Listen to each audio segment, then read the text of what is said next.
Should Bowery Electric's Lushlife album be regarded in the same class as Massive Attack's Mezzanine or Portishead's Dummy as one of the greatest trip-hop albums of all time? Let's get into it. Next.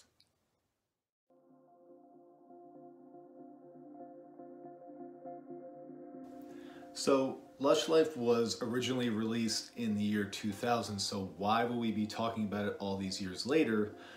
Well, the Beggars Arkive label has released the album on vinyl earlier this month. It was mastered by John Davis at Metropolis. He's previously worked on albums by Lana Del Rey and Massive Attack. So Bowery Electric consisted of Lawrence Chandler and Martha Schwendener. They met while they were both working at Andy Warhol's Interview magazine. They launched the Bowery Electric project in '93, and they released their self-titled debut album in '95. They were going after more of a shoegaze, My Bloody Valentine influenced kind of sound at this point. They followed up that album with an album called Beat in '96, and that featured a track on it called Fear of Flying. And that's where you really begin to see them start to incorporate loops into their sound and sort of transition from this shoegazy direction into more of a trip-hop sound.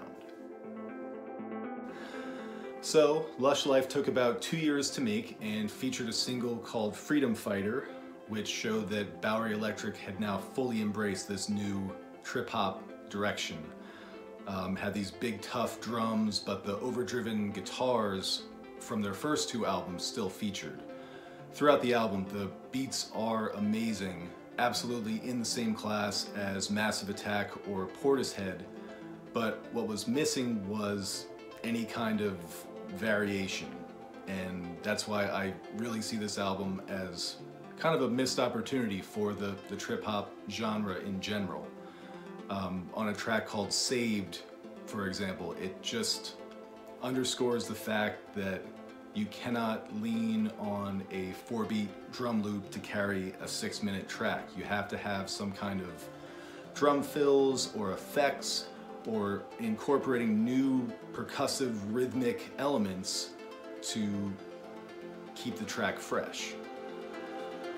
In addition to the drums, Martha Schwendener's vocal range is admittedly limited, so a variety of textures would be needed to kind of maintain a sense of momentum throughout the album, but on every single track, her voice seems to exist in sort of the same space, and that kind of takes away the sense of storytelling throughout an album.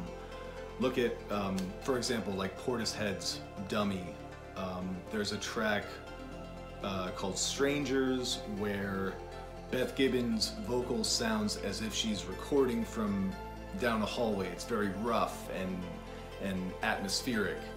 But then listen to a song called It's a Fire, and her voice is intimate and crisp and clean, and that's something I think is really lacking throughout Lushlife. If the album featured more variety in terms of the way the vocals were produced, and also if they showed off a little bit more range along with some needed drum fills and drum breaks and some new percussive textures, I really believe that Lushlife would be one of those revered, iconic trip-hop albums. I think a lot of these tracks are definitely still worth a listen.